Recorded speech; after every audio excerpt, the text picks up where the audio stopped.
in Putin's first public statement since the coup attempt, he seems to be cracking down on Wagner's leadership. But does he realize he needs Wagner as much as they need him?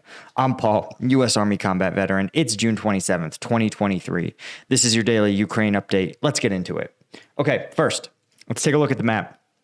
Really, there actually hasn't been any update since yesterday morning with the confirmed liberation of Rivnopol. Again, worth pointing out, we are looking at really just a surprising, even to me, at the slow level of progress of this offensive. Really, I think the story here is that a lot of technology simply struggles against, honestly, just mines. Russia had time to employ large minefields, and we've seen more and more videos depicting these minefields really being just highly effective, both in anti-tank operations and in anti-personnel operations. And for the Ukrainian armed forces, this has slowed progress tremendously.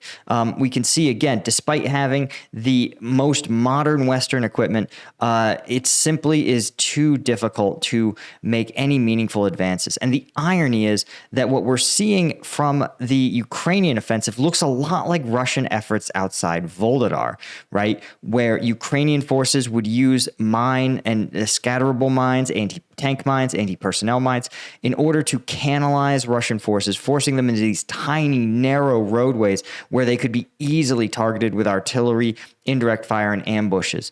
And this created a situation, right, where there's not really an efficient way to clear minefields. The result is, of course, that within these places like Volodar, no amount of forces are capable of advancing really much of anywhere. And you're seeing that here as well. Until Ukraine develops a better way to clear mines from the battlefield, this is what progress, I think, is going to look like. And again, when we zoom out, we can see that it's just not... they're not on pace to make any substantial gains in Zaporizhzhia. And treating this as a war of attrition is probably not going to be a viable strategy for Ukraine. So again, I think they need to really reevaluate how they're executing this and where they've chosen to execute this. Because the longer they double down on Zaporizhzhia, the more time other Russian forces have to implement the same defensive strategies. As I've talked about, right, the time for the counteroffensive was likely much, much earlier when Russian forces were tripled down in Bakhmut. That is the time when your enemy is at their most aggressive, not at their most defensive. But that's, of course, water under the bridge, and hopefully Ukraine figures out a way to pivot sooner rather than later. If you're interested in, of course, checking out these combat videos, I can't show them to you on YouTube. YouTube, not a fan of Ukraine war coverage or Ukraine war content. It's also, Patreon also has kicked me off their platform for covering the conflict. And so if you want if you want to support what I do and keep me independent, the best way is on combatvetnews.com. Any one of these tiers gets you access to the members only area, and within the members only area, this is where I do my weekly breakdown of the latest footage from the front lines. It gives us insights that we can't get through any other source about the reality of what's going on. And it's the best way to support what I do. So check out combatvetnews.com. Links up there in the description and in a pinned comment.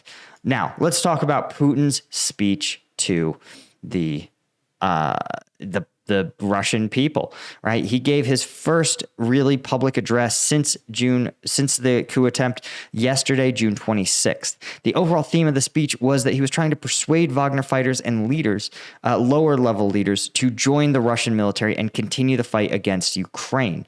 As ISW points out, this is twofold. First, to make sure that the Russian military can retain its most effective and combat-ready units. Again, in this offensive, in Russia's efforts, the only substantive city they have effectively seized is Bakhmut, and that is the handiwork of the Wagner Group. So Wagner's out here really delivering the only unit to deliver results to the Kremlin. So Putin realizes he can't necessarily isolate these guys, but by having some sign on with the MOD, others are like those who don't are likely to be identified as those most loyal to Prigozhin. Putin also stated, of course, that Russia's true enemy is Ukraine, and really worked hard to distinguish the Wagner Group fighters from the rebellion's organizers, Prigozhin and his inner circle. Putin said that Wagner has really three options. They can retire and go home. They can go to Belarus, presumably in camps being built for Wagner fighters and Prigozhin, or they can continue to serve in the Russian MOD. Of course, the Kremlin knows they need these forces in the fight, and could easily. It claims that security forces could easily arrest Wagner commanders for treason, but instead is offering to forgive them and integrate the Wagner forces. They say this indicates a need for trained and effective manpower. I maintain that arresting even an 8,000 person army is probably beyond Russia's capability to do. That's just the sad reality of their current state. I think most of their units are in Ukraine or deployed to Belgorod against the Freedom of Russia Legion. There's very little military forces left. And that's, I think, what we saw in this Wagner coup attempt, where the forces simply drove largely unopposed to Russia. Some air power was brought to bear, but it didn't appear like there was real combat units prepared to take on Wagner on the ground. So I think, again, it seems like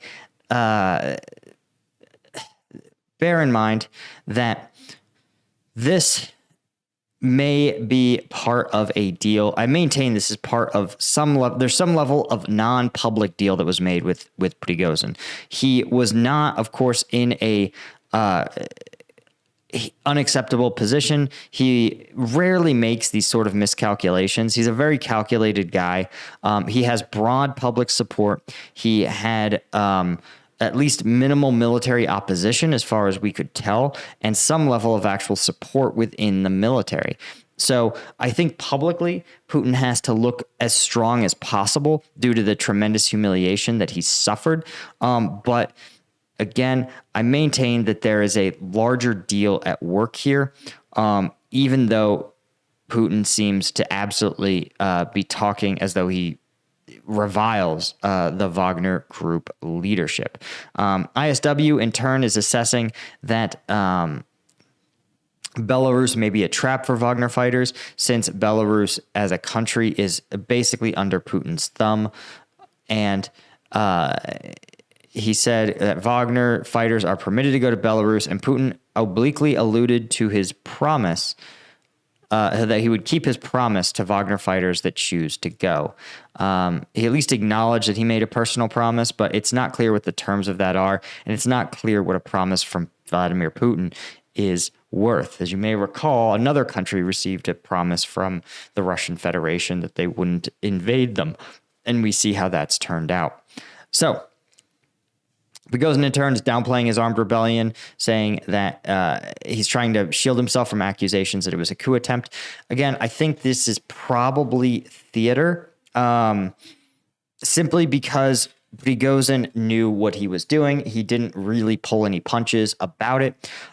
And you have a lot of... he was in too strong a position when he ended up taking this deal. I don't think the deal was simply turn around and go home. While they are saying Prigozhin probably sought to blackmail Putin into firing Shoigu, one of Prigozhin's chief rivals for power.